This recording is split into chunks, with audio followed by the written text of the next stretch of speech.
بسم الله الرحمن الرحيم اللهم صل على سيدنا ونبينا ومولانا محمد وبارك وسلم.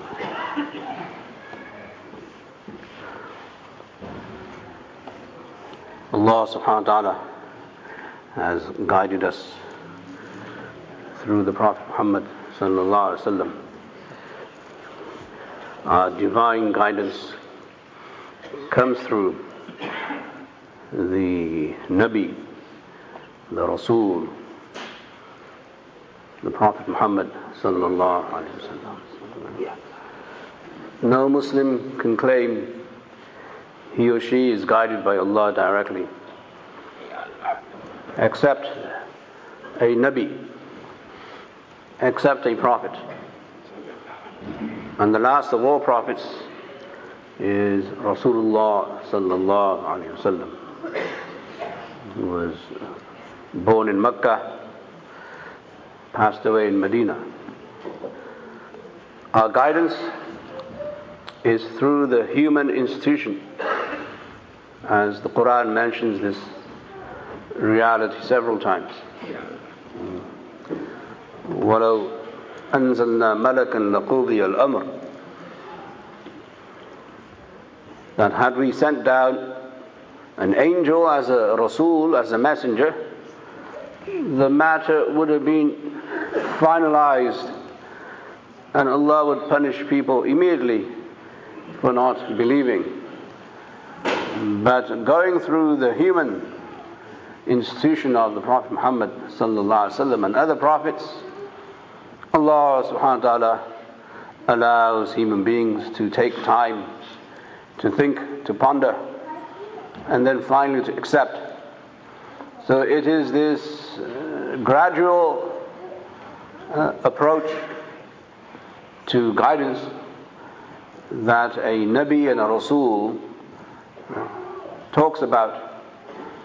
A Nabi and a Rasul, as human beings, they know and appreciate the emotions of other human beings. And as they go through their guidance themselves, more and more guidance all the time, they are able to understand and relate to the guidance of human beings. We must appreciate this phenomenon because of the time we live in. The time we live in is almost a time of moral anarchy.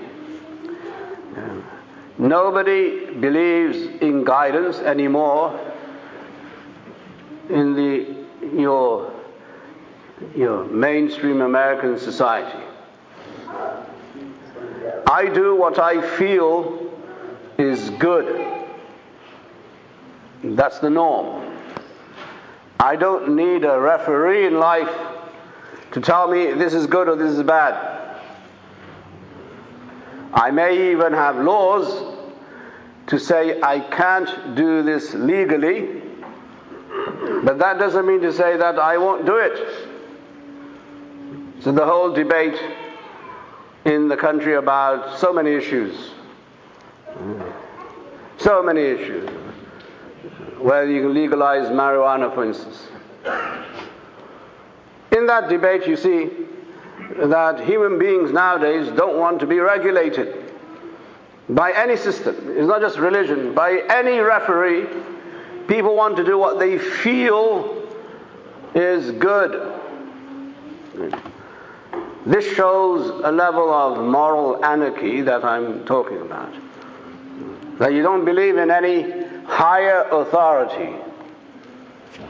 With Islam, you have to believe in a higher authority at two levels. One is at the divine level, that there is a God, a supreme being, the supreme creator, who made you, created you, takes care of you, will give you death, He will resurrect you, and He will meet you on the Day of Judgment. This higher divine authority, every Muslim has to believe in order for them to claim they're Muslim. The other authority they must believe in is Rasulullah. That he is there not simply to say that he receives wahi from Allah, but he is there to guide me, to give me guidance in my life. What is good, what is bad, what is evil, what is now something that will bring me salvation, and what is that will not bring me salvation. I need to see him as an authority and as a referee. This is the meaning of Muhammad Rasulullah. Muhammad sallallahu alaihi wasallam is still our Rasul as we speak. It's not that his Nabuwah, his Risala has discontinued. His Prophet, it continues until the Day of Judgment, even after. So nowadays, the discussion that is in mainstream America, and also now unfortunately seep through into the Muslim community, that you see more and more younger people who fall prey to this ideology and this myth that I don't need to be told by anyone in my life to do this or that. But that's fine. You don't want to listen to your parents, okay. You don't want to listen to your teachers, maybe that's okay. You don't want to listen to your family members, maybe even that's okay. But at some point, if you claim that you are Muslim, you have to concede that Muhammad sallallahu alaihi wasallam is my guide at the level that we see him as a guide. This is critical for Muslims to remain Muslims. If someone says, I want to do this, I don't find this to be immoral, because I don't see the logic behind the immorality of this act, or what I'm doing, or what I'm not doing. That's okay if you're an anarchist. But if you're a Muslim, it's not okay. Because if the Prophet said, this is wrong, or this will severely jeopardize your chances of salvation, Najat, on the Day of Judgment, then you can't do it. Not that you shouldn't do it, you can't do it, because this will cause you immense confusion, disturbance, inner, what do you call it? Depression. That you'll be longing for people to vouch for you, and you'll be longing for people to justify you and appreciate you and accept you the way you are. So what we see is that when we want to spread Islam, we must first and foremost appreciate that in our own lives, the Prophet Muhammad sallallahu alaihi wasallam is our referee. He is our guide, he is our counsel, he is our savior, he is our leader. He is everything to us. Once we appreciate this, now we can spread the word and say we are Muslim.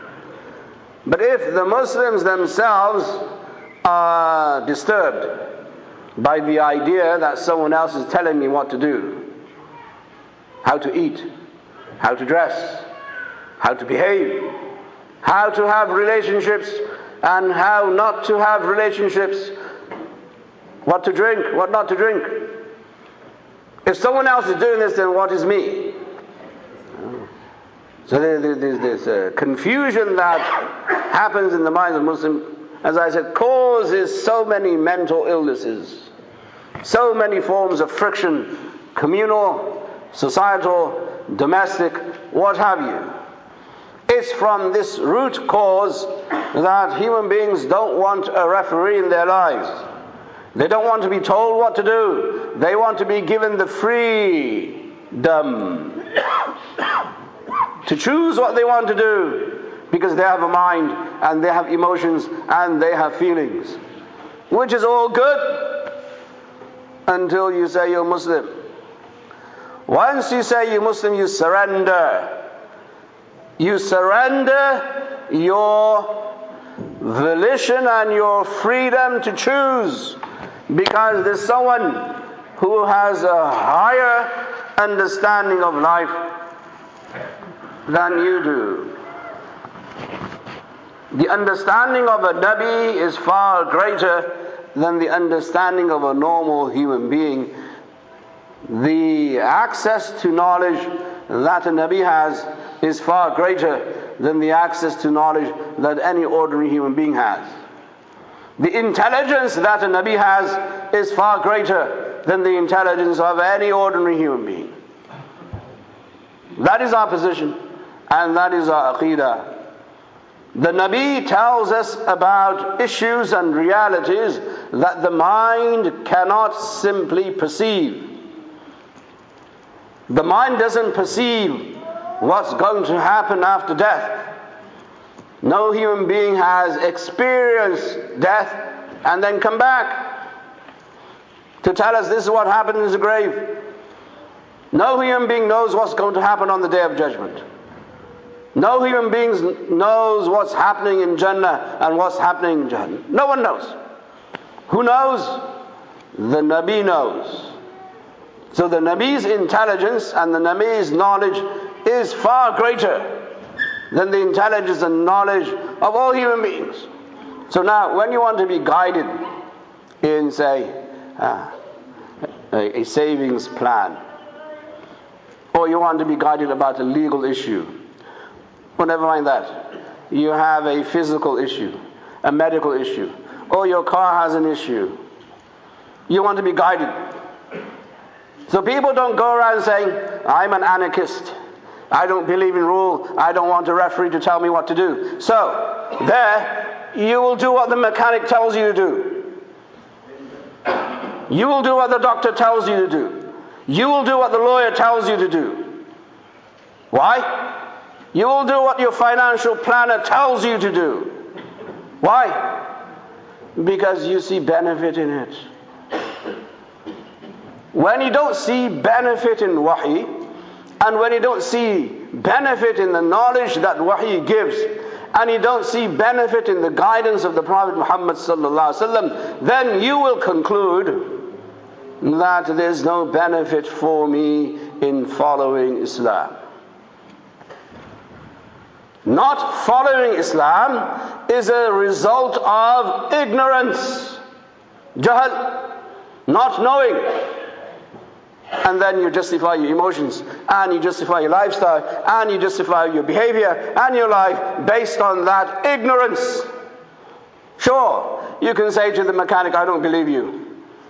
Be my guest. You can tell the lawyer, I don't believe you, I don't like you. Be my guest. You're a free person, you can do whatever it is you want. The Quran mentions this, فَمَنْ شَاءَ فَلْيُؤْمِنْ وَمَنْ شَاءَ فَلْيَكْفُرْ. Whoever wishes they may believe, and whoever wishes they may disbelieve. The choice is given to every human being. But if you make the wrong choice, be ready for the consequences. If you don't follow the advice of your mechanic, be ready to let go of your car. If you don't follow the advice of your lawyer, be ready for something else, maybe even jail time, and so on. The choice is given to every individual human being. Allah doesn't take away that choice. You have a choice to believe or not to believe. Once you believe, then you must follow the rules of that system of belief.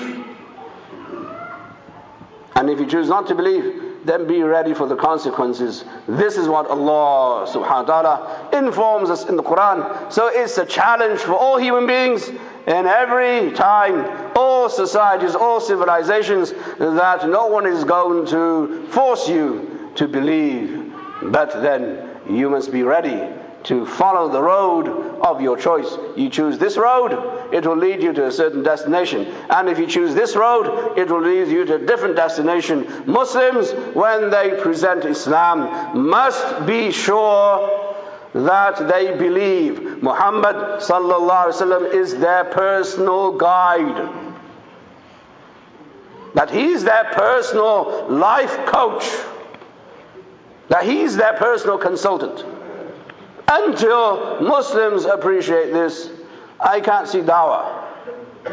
You can't preach to others what you don't believe in itself. Muslim must believe first, as the Quran says, Ya ayyuhalladhina amanu, aminu. Oh, you who believe, believe. Meaning those who believe must believe. It's an act, it's a conscious act.